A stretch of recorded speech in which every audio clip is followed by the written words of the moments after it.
Se você vai trocar algum componente físico do seu computador, como memória, HD, ou enfim, qualquer outro, é muito importante que primeiro você saiba algumas informações técnicas sobre essa parte física do seu computador. Ou seja, que você tenha ali o inventário do seu computador ou do computador do cliente, se você for um técnico em manutenção. Esse é o primeiro vídeo de uma série de 3, onde eu te mostro 3 programas que podem fazer isso para você, tá? Esses programas eles vão trabalhar em um computador isolado. Se você precisa de um programa que trabalhe em uma rede de computadores, ou seja, faça esse levantamento em vários computadores de uma única vez, então você vai precisar de um outro tipo de programa, tá?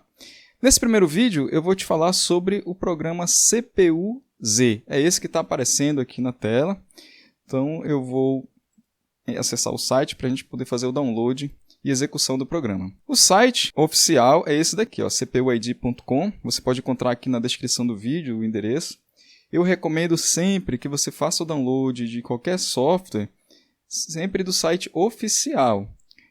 Esses sites de download que existem por aí, eu não recomendo muito a utilização porque muitas das vezes eles fazem com que você faça o download e instalação de um software a mais do que o que você realmente precisa.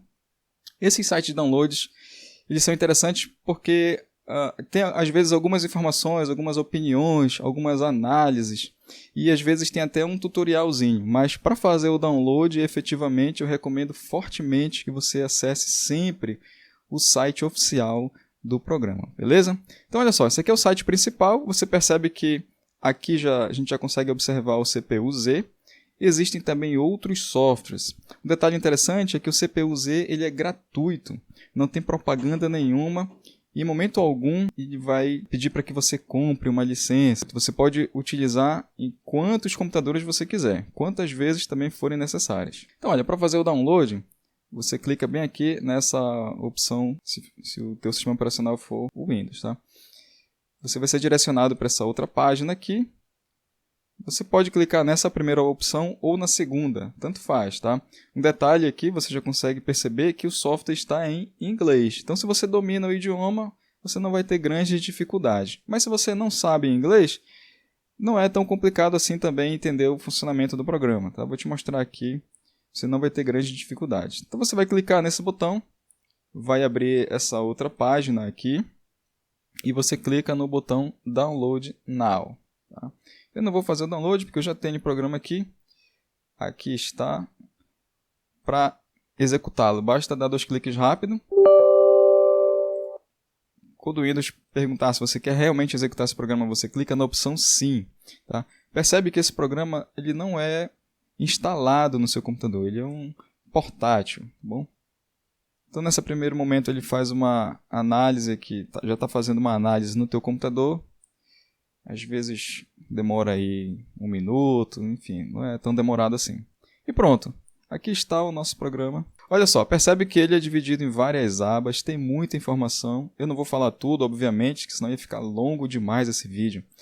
Mas olha, nessa primeira tela você já consegue perceber aqui qual é o processador desse computador. Nesse caso aqui é um Core i7. Mas qual Core i7? Porque tem várias gerações, né? Então tá bem aqui, olha. No primeiro campo, ele já te dá aqui o modelo desse processador, um Core i7 4510U. Então, para quem conhece como é que funciona a nomenclatura de modelos, já percebe que esse aqui é o processador de 4ª geração. Uma outra informação muito importante é esse daqui, olha, máximo TDP. O TDP, para resumir a explicação, tá, de um modo bem simples, é a quantidade de calor que esse processador gera. Então, se você está pensando em comprar um cooler ou substituir o cooler do teu computador, este teu cooler precisa ter um TDP mínimo de 15 watts.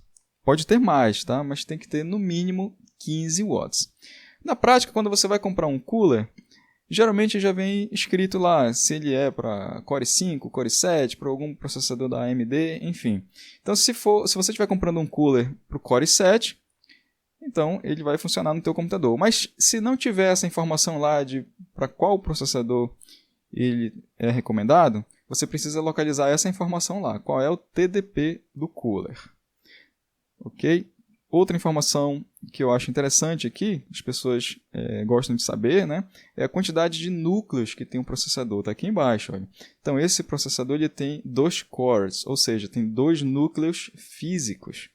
E ele tem 4 threads. O pessoal chama aqui de 4 núcleos virtuais. Né? Então, está aqui. Tem outras informações que você pode analisar com mais calma. Vamos para a próxima aba. Caches. Ele vai te dar uma informação geral sobre a memória cache desse processador. Vamos para a próxima aba, Mainboard, que ele fala aqui sobre a placa-mãe. Então, olha, ele fala aqui primeiro sobre o fabricante, nesse caso aqui é a Dell. E o modelo. Essa informação aqui é muito importante para você baixar o manual dessa placa-mãe. Então, o manual tem várias informações importantes, por exemplo, a quantidade de memória RAM que essa placa-mãe suporta. Então, se você for um técnico em manutenção, né? E aí o teu cliente quer ampliar a quantidade de memória RAM do computador dele. Você precisa saber se essa placa-mãe suporta essa quantidade de memória RAM que ele quer colocar. Então, para isso, tem que acessar aqui o manual da placa-mãe. Próxima aba, memória RAM. Então, aqui ele está dizendo, né, o tipo da memória RAM. Essa informação é importantíssima. Se o cliente, se você como usuário, quer ampliar ou substituir a memória RAM do teu computador. Precisa saber qual é o tipo, se é DDR3 ou DDR4. Aqui ele te mostra a quantidade de memória RAM instalada nesse computador. Nesse caso aqui são 16 GB. Então olha só, se esse computador fosse de um cliente e ele quisesse aumentar a quantidade de memória RAM, o que eu ia fazer? Eu ia acessar aqui o manual da placa-mãe, que eu vi na aba anterior, ia verificar lá o quanto de memória RAM que esse computador suporta, e aí eu ia descobrir que este computador já está com a quantidade máxima de memória RAM suportada. Então, esse computador aqui suporta apenas 16 GB de memória RAM.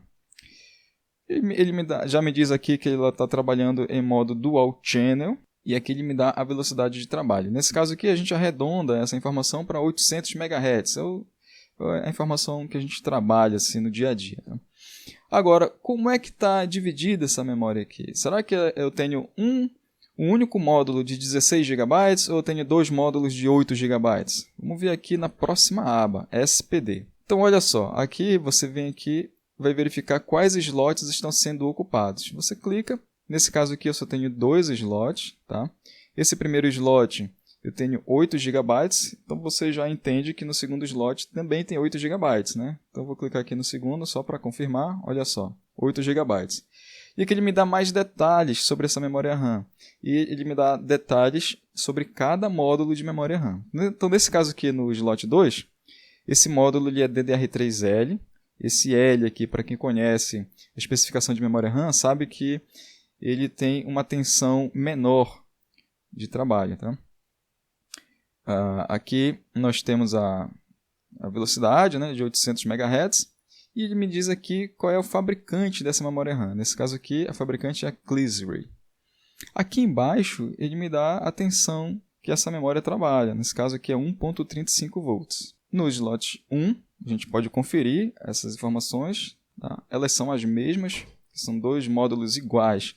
Então, essa informação é importante porque se um determinado módulo tem uma velocidade diferente de trabalho, nesse caso a velocidade que será utilizada aqui é a menor. Aquele módulo que tem a menor velocidade, esse é que vai ser a velocidade utilizada pela placa-mãe. Então, neste caso aqui, você já poderia verificar se existe essa situação, né, de um determinado módulo tem uma velocidade menor do que o outro. Então, nesse caso, seria recomendável que o cliente substituísse o módulo de menor velocidade, para que o computador tenha um ganho de performance. Vamos então para a próxima aba, Graphics. Você vai ter acesso aqui às informações sobre a placa ou as placas de vídeo que esse computador tem. Nesse caso aqui, a gente clica, nós temos 2 placas de vídeo, tá? Uma integrada e outra é a GPU. Essa primeira aqui é uma GPU AMD Radeon R7 M260. Está aqui o modelo dela. Aqui eu tenho informação de quantos gigabytes essa GPU tem. Um detalhe importante aqui é que essa quantidade de memória RAM é da placa de vídeo. Ela está lá na placa de vídeo, não tem nada a ver com a memória RAM do computador. Tá? Então vamos para a segunda placa de vídeo. Nesse caso aqui é uma placa integrada, ou seja, é o próprio processador que está gerenciando essa placa de vídeo. Então, nesse caso aqui, a memória RAM utilizada para essa placa de vídeo vai ser a memória RAM do computador. Próxima aba é uma aba Bench. Essa aba aqui é interessante para você verificar, para você fazer uma comparação do teu processador com outros. Tá? Então, para isso, você clica bem aqui nesse botão Bench CPU. Então, nesse momento, o CPU-Z está fazendo testes e aí ele gera essa pontuação aqui. Ele terminou, não demora isso daqui, tá? Tá aqui a informação do teu processador e você pode fazer comparações com outros processadores. Então você clica aqui, tem vários processadores aqui, tá?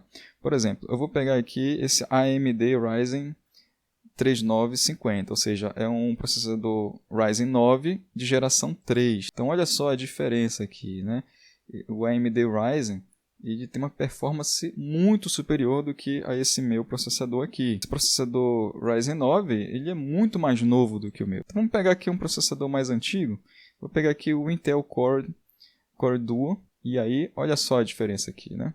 Então, quando se utiliza todos os núcleos, esse meu processador ele tem uma pontuação maior do que o outro aqui. Mas quando se trabalha em um único núcleo, já esse meu processador ele tem um rendimento menor do que este outro processador aqui, tá bom? O interessante nessa parte do Bench CPU é que você pode submeter ao site e fazer comparações lá no site do CPU ID. Então você clica nesse botão, vai abrir aqui no teu navegador o site comparativo. Então olha só, ele traz aqui numa tela bem bonitinha para você todos os dados que são mostrados aqui no programa. Olha, modelo da placa-mãe, os dados sobre a memória RAM, sobre a GPU, os dados aqui sobre o HD, olha só. Então, nesse caso aqui, tem um HD que a gente chama de um HD de 1 TB e ele aqui é do tipo SATA. Nesse caso aqui, ele não traz para a gente a informação se é SATA 2 ou SATA 3. Eu, particularmente, não sei o que significa esse 11 aqui. Eu sei que o meu HD é do tipo SATA 3, mas eu não encontrei nenhuma informação sobre isso aqui. Se você sabe, escreve aí, né? Afinal de contas, a gente não sabe tudo, né? A informática é muito ampla. E olha só, aqui nessa parte lateral, você tem aqui os dados do bench que você fez. Então, esse processador aqui tem a pontuação de 758 e ele traz aqui alguns outros modelos para você comparar a pontuação do teu computador.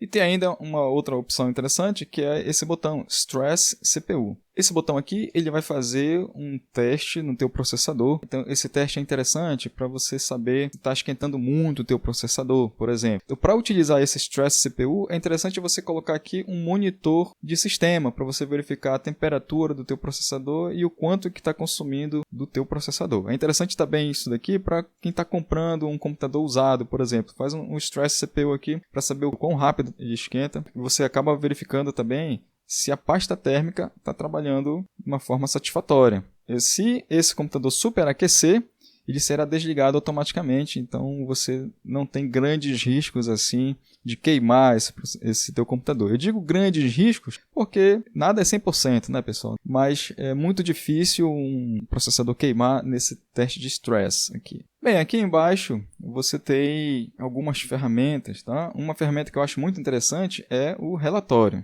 Então, se você é técnico em manutenção de computadores, é interessante ter o cadastro do cliente, porque se esse cliente fideliza com você e depois ele vai entrar em contato, seja por telefone ou algum mensageiro ou e-mail, ele quer, por exemplo, ampliar a quantidade de memória RAM, o exemplo que a gente está utilizando aqui. Você, através do cadastro do cliente, você já tem essa informação de como é que está o hardware do teu cliente. Então, você já pode verificar se realmente esse computador tem condições de receber mais memória RAM e, de repente, se você trabalha com venda de componentes, você já pode levar algumas opções para esse cliente escolher. Ou ainda, se ele prefere comprar a memória RAM, você já dá as especificações técnicas para ele chegar com o vendedor e fazer a aquisição do módulo de memória RAM. Então você pode salvar isso aqui como HTML ou TXT.